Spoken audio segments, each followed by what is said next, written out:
Assalamualaikum warahmatullahi wabarakatuh. Alhamdulillahilladzi arsala rasulahu bil huda wa dinil haq liyudhhirahu 'alad dini kullihi wa kafa billahi shahida. Asyhadu an la ilaha illallah wahdahu la syarika lah wa asyhadu anna Muhammadan abduhu wa rasuluhu la nabiyya ba'dah. Allahumma salli wa sallim ala sayyidina Muhammadin wa ala alihi wa ashabihi ajma'in. Qala Allah Ta'ala bil Qur'anil Karim, a'udzu billahi minasy syaithanir rajim. Bismillahirrahmanirrahim. Ya ayyuhalladzina amanu ittaqullaha haqqa tuqatih wa la tamutunna illa wa antum muslimun. Hadirin sidang jamaah salat Isya rahimakumullah. Alhamdulillah, mari kita sama-sama memanjatkan puji syukur kehadirat Allah Subhanahu wa taala yang telah begitu banyak mencurahkan nikmatnya kepada kita, terutama nikmat iman, Islam, nikmat sehat walafiat, dan nikmat kesempatan, sehingga Allah masih memberikan kesempatan kepada kita untuk dapat beribadah di bulan Ramadan tahun ini. Kita berharap pada Allah SWT, semoga Allah menerima seluruh amal ibadah kita yang kita lakukan. Amin ya rabbal alamin. Hadirin sekalian, tema kultum untuk waktu 10 menit ke depan adalah cara menghadapi permasalahan hidup. Pertama, saya ingin menyampaikan sebuah informasi dalam surat Al-Hadid ayat 22. Ma asaba min musibatin fil ardi wala fi anfusikum illa fi kitabim min qabli an nabraha. Inna dzalika 'alallahi yasir. Sesungguhnya musibah yang terjadi di muka bumi dan musibah yang menimpa dirimu adalah semuanya sudah tertulis dalam kitab Lauhul Mahfuz sebelum itu terjadi. Jadi kalau sekarang ini kita mengalami wabah corona, sesungguhnya corona itu bukan terjadi yang tiba-tiba atau kebetulan, tetapi sudah tercatat di Lauhul Mahfuz jauh sebelum terjadinya wabah ini. Atau kalau kemarin terjadi gempa bumi yang berpusat di dekat kota Malang, itu bukan tiba-tiba, bukan kebetulan, tetapi itu sudah tercatat di Lauhul Mahfuz. Demikian juga kalau kita sedang sakit, mendapatkan musibah apapun, itu semua bukan kebetulan atau tiba-tiba, tapi sudah tercatat dalam kitab Allah Lauhul Mahfuz. Kemudian yang kedua, sebagai seorang yang beriman, Allah sudah memberikan kepastian bahwa kita akan mendapatkan yang namanya ujian.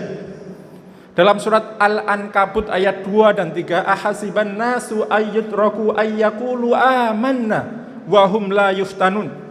Apakah manusia mengira mereka dibiarkan mengatakan amanah, saya beriman, wahum la yuftanun, sedangkan mereka tidak diuji. Walaqad fatannal ladzina min qablihim fala ya'lamanna alladzi shadaqu wa la ya'lamal kadzibin. Dan sungguh Allah telah menguji orang sebelum mereka, sehingga Allah mengetahui siapa di antara mereka yang shadaqu, yang jujur, yang benar, dan siapa di antara mereka yang dusta.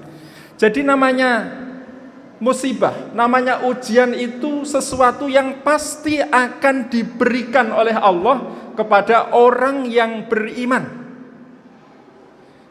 Bentuk ujiannya, hadirin sekalian, bisa sesuatu yang menyenangkan dan bisa sesuatu yang tidak menyenangkan. Wa nabluukum bil khairi wa nabluukum bisyarri wal khairi fitnah wa ilaina turja'un. Al-Anbiya 35. Jadi ujian itu bisa jadi sesuatu yang secara manusiawi kita tidak suka. Contohnya apa? Contohnya disebutkan dalam surat Al-Baqarah ayat 155. Wala nabluwannakum bisyai'im minal khauf wal ju' wa naqsim minal amwali wal anfusi was samarat wa basyiris sabirin. Jadi ayat ini diawali wala nabluwannakum, dan sungguh pasti kamu akan diuji dengan sedikit ketakutan, kelaparan, kekurangan harta, kekurangan dan keruan jiwa dan buah-buahan. Wa basyiris sabirin, beri kabar gembira kepada orang-orang yang sabar. Alladzina idza asabathum musibah qalu inna lillahi wa inna ilaihi rajiun. Di mana orang yang sabar itu adalah ketika dia ditimpa musibah mengatakan inna lillahi wa inna ilaihi rajiun. Nah, sekarang bagaimana kita mensikapi ujian yang diberikan oleh Allah Subhanahu wa taala, kesulitan ataupun permasalahan hidup? Maka ada sikap lahir, sikap lahir dalam merespon setiap ujian Allah adalah berusaha. Ya, karena dalam surat Ar-Ra'd itu dikatakan innallaha la yughayyiru ma biqaumin hatta yughayyiru ma bi anfusihim. Allah tidak akan merubah nasib suatu kaum kecuali kaum tersebut yang merubah nasibnya diri sendiri. Kalau kita sedang sakit misalnya, itu adalah ujian dari Allah. Maka ikhtiar lahir kita adalah dengan berobat. Kalau kita tidak punya uang, maka ikhtiar kita adalah bekerja dengan sungguh-sungguh dan sebagainya. Tetapi ada respon batin yang harus kita hadirkan dalam diri kita. Pertama adalah sabar. Dan ini sudah disampaikan oleh Ustadz kita, Ustadz Haji Teguh, bahwa sabar itu adalah respon seorang mukmin ketika dia diuji dengan sesuatu yang tidak menyenangkan atau musibah. Kemudian respon batin selanjutnya adalah dengan takwa, Bapak Ibu sekalian, dengan takwa. Karena Allah menjanjikan kepada siapapun yang bertakwa kepada Allah, wa may yattaqillaha yaj'al lahu makhraja. Barang siapa yang bertakwa kepada Allah, Allah akan berikan makhraja, jalan keluar terhadap setiap permasalahan yang kita hadapi. Kemudian wa yarzuqhu min haitsu la yahtasib. Ini janji Allah dalam surat At-Tolak ayat 2 dan ayat 3. Dan Allah akan memberikan rizki dari arah yang tidak disangka-sangka. Kemudian ayat 4-nya, di akhir ayat 4-nya, wa may yattaqillaha yaj'al lahu min amrihi yusra. Barang siapa yang bertakwa kepada Allah, maka Allah akan mudahkan seluruh urusannya. Ini janji Allah, Bapak sekalian. Di samping juga orang yang bertakwa akan senantiasa dilimpahkan keberkahan dari Allah SWT. Walau anna ahlal qura amanu wattaqau la fatahna alaihim barakatim minas samai wal ard. Ila akhir ayat dalam surat Al-A'raf 96. Kalau sekiranya penduduk sebuah negeri ini beriman dan bertakwa, la fatahna alaihim barakatim minas samai wal ard, maka sungguh akan Allah bukakan pintu-pintu keberkahan dari langit dan bumi. Jadi kalau orang sudah mendapat keberkahan, Bapak Ibu sekalian, maka itu adalah solusi terhadap masalah yang ia hadapi. Kemudian terakhir, bahwa untuk kita menghadapi masalah itu adalah dengan membaca istighfar. Ini adalah sebuah kisah ketika Imam Hasan Al-Basri, ulama tabi'in, didatangi 4 orang tamu yang menyampaikan permasalahannya masing-masing.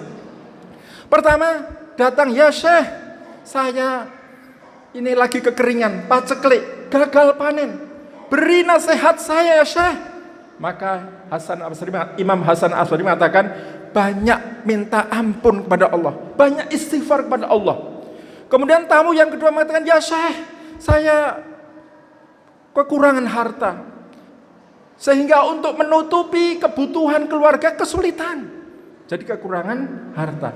Apa kata Syekh Imam Hasan Al-Basri? Banyak istighfar. Kemudian tamu yang ketiga, ya Syekh, saya sudah menikah sekian lama, tetapi Allah belum memberikan keturunan. Beri nasihat saya, Syekh. Maka Syekh Imam Al-Basri mengatakan, banyak istighfar. Kemudian yang keempat, ya Syekh, ini kebun saya gersang sehingga tanamannya tidak berbuah. Beri nasihat saya, Syekh. Lagi-lagi nasihatnya banyak istighfar.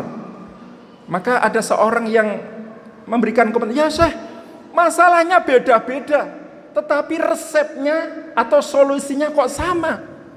Maka Imam Hasan mengatakan, sesungguhnya solusi itu bukan pendapat saya, tetapi adalah itu merupakan firman dari Allah SWT yang disampaikan dalam surat Nuh ayat 10-12. Faqultu astaghfiru innahu kana ghaffar. Maka minta ampunlah kepada Allah karena Allah Maha Pengampun. Yursilis samaa 'alaikum midrara wa yumdidukum bi amwali wa banina wa yaj'al lakum jannati wa yaj'al lakum anhara. Maka ketika engkau minta ampun, istighfar kepada Allah, yursilis samaa 'alaikum midrara, niscaya Allah akan menurunkan hujan yang lebat, yang dengan itu maka tanaman akan menjadi subur dan tanaman subur akan menghasilkan hasil panen yang baik. Kemudian wa yumdidukum bi amwali wa banin, dan Allah akan memperbanyak harta untukmu, dan Allah akan memperbanyak keturunan. Kemudian yang terakhir tadi adalah bahwa Allah akan memberikan kepadamu kebun-kebun dan akan mengadakan sungai-sungai. Jadi ternyata solusi yang disampaikan keempat tamu tadi adalah satu solusi, walaupun masalahnya beda-beda, yaitu apa? Banyak istighfar, dan itu adalah solusi yang disampaikan dalam surat Nuh ayat 10 sampai 12. Sudah 10 menit, nanti saya takut diprotes. Alhaqu bi rabbik fala takunanna minal mumtarin. Assalamualaikum warahmatullahi wabarakatuh.